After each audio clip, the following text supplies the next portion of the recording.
Yeah, man. You know, and understanding that it's crazy, as crazy as it is that in our American education system, we were taught war in our face, really, right in our faces, right in our history books. Right now, if your child is in a public education system, we talking about the Iraq war and all that bullshit. We were taught war right in our faces, basically. Slavery is the epitome of war. To put a people in slavery, that's the epitome of war. Slavery is a post-war action. You know, and what the Europeans did to the Indians was war. When war takes place, a group of people comes and overcomes the people and kills the people off and takes their land. And that's what you got going on in Afghanistan and all these other places of war. There are war over resources, land, and shit like that. And we were all taught war right in our faces. You know, we were all taught war right in our faces. And and we and we all have to realize that we all were lied to. We all were lied to. You know, we all were lied to. And there were so many things that were left out of education. There were so many white brothers and sisters' names who were left out of education for the purpose of maintaining the psychology of racism. So many white names that aren't being on display now. And that's my fault because I called out all those wonderful, great teachers that I have received my cosmic scholarship from, and I failed to mention the Tex Mars, the Bill William Cooper, who I have his book, the Behold a Pale Horse, um, Michael Tessarion, Jordan Maxwell is the man, Charlotte Iserby, Noam Chomsky, Tim Wise, you know, these are white people right now that are out fighting for us right now, and you've never heard their name on CNN, HLN, on any kind of daytime TV. So racism is happening on a whole nother level to the point where we don't even know the great white names. The Gerald Masseys, and the Alvin Boyd Kuhns. You know, this is ultimately why I say we all were lied to. As a people, and our children being our future. We all were lied to, and history was totally distorted, and history was totally distorted for a great reason. You know, because we don't really notice and realize the workings of history. The theoretical importance of history. Just in history is something. I mean, more than people saying, there's nothing new under the sun. There's nothing new under the sun. History is something that we are a capsule of the Earth history, of the world's history, of our own history. Ultimately, the way we carry on through life, the way we deal with people from day to day, that's based off of our personal history. When people need psychologists, or whatever's going on in their life, it's all based off of their personal history. And as it goes for the individual, because in a theoretical sense, just in a theoretical sense, if we forgot our history, we wouldn't tie our shoes. We wouldn't brush our teeth in the morning. You know, so and on this level, just as it is for an individual, it is for a race. Because history is not just merely something that happened yesterday. Okay, history entails the sacrifice, techniques, struggle, advancement, and decline in the loopholes by which we can learn from the future. That which we can learn and we can build the future on. You know what I'm saying? And everything we do today is based on the pain and the learned lessons and the sorrows of yesterday. You know what I'm saying? And if we refuse to show,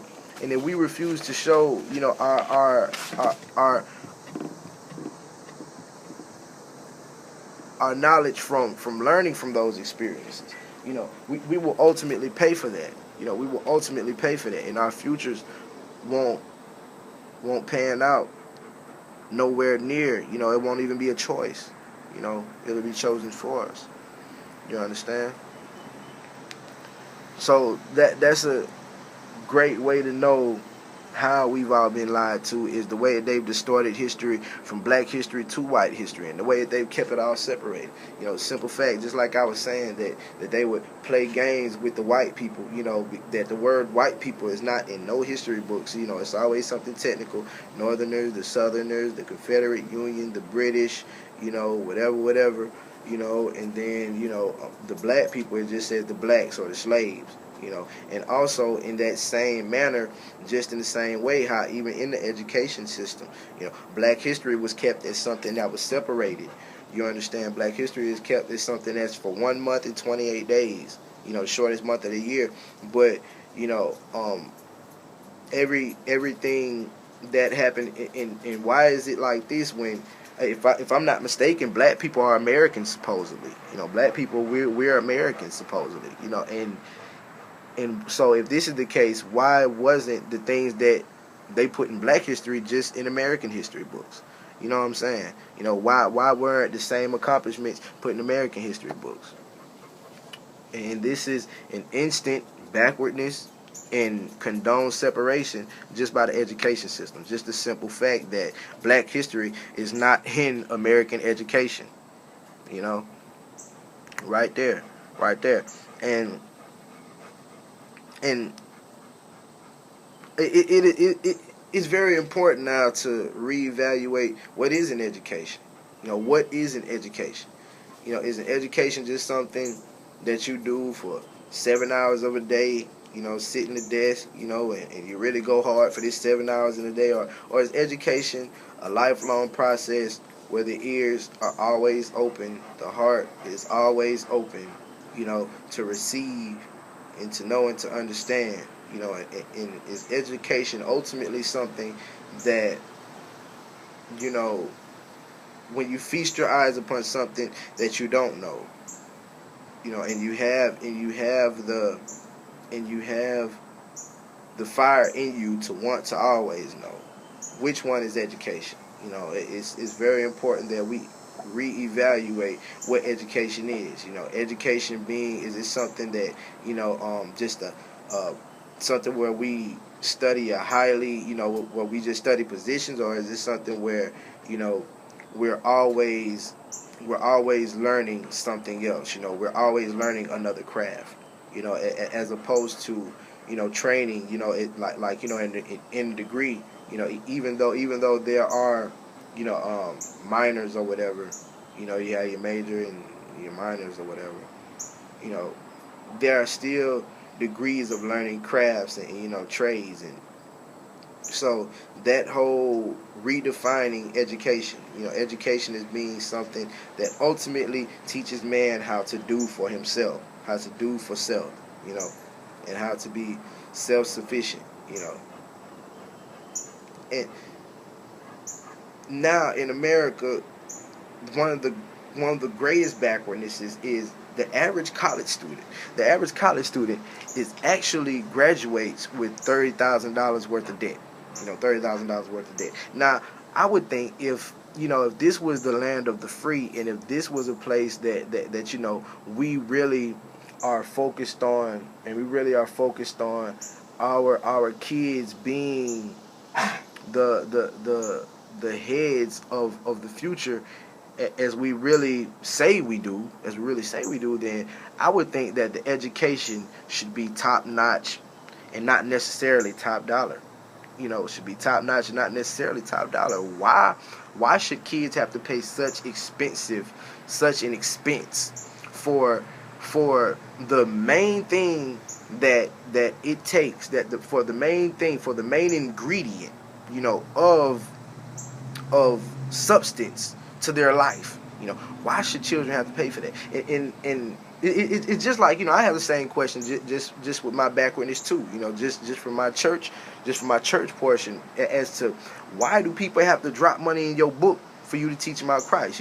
These simple things let you know that you're being robbed. And even the concept of science, even the word science, because The word science comes from a Latin word sciente, which just means knowing. Which just means knowing. And see, a great way that you know that is by the word conscience, because the word conscience is spelled what? Science.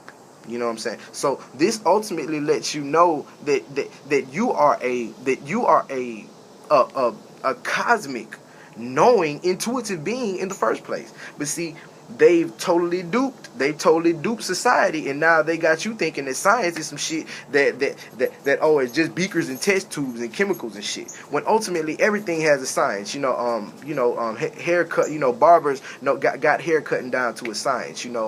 People that, car mechanics got cars down to a science. You know what I'm saying? Or the doctor has the body down to a science. You understand? But we've been gun-holed into thinking that science is beakers and test tubes, and this is part of the word game. All implemented through education. And just simple things like, why do your feet smell and your nose runs? Why can you drive on a parkway and you park on a driveway? You know what I'm saying?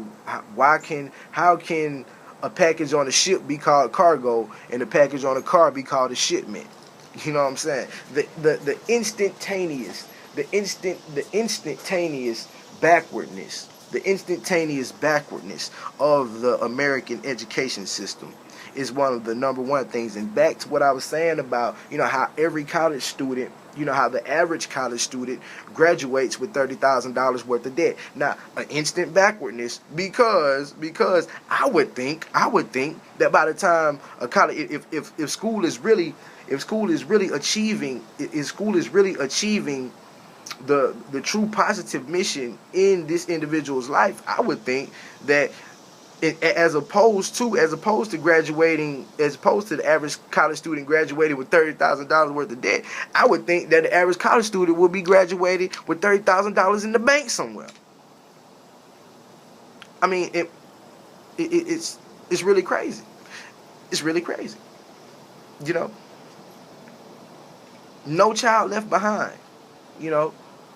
Just not too long ago, probably a decade ago, when Bush was in office, Bush introduced the whole No Child Left Behind. And it's really crazy because there have been more children left behind ever since he implemented that shit. You understand? Now, it's crazy to me because now I would think that No Child Left Behind, is supposed to be something like, to set up the classroom in a way where the best performing students in the classroom, help the more poor performing students, because there may be mechanics and techniques that the more better performing student understands and implements in their lesson than you understand. You know what I'm saying? And that you are doing. And maybe they can break it down in a way to the poor performing students, in a way that they can understand. And ultimately the greater students in the class helping the poor students in the class come up. I would think that should be more of the concept in the No Child Left Behind. But that is nothing that was introduced. That is nothing that was applied, to that whole agenda of the No Child Left Behind, and ultimately the No Child Left Behind thing just being a total backwardness, because now we have more kids. Shit. If education was really doing its job, America would be at the forefront of so much. But obviously it's the whole other way around, where America is actually one of the poorest performing education systems in America now. In the world now. Crazy.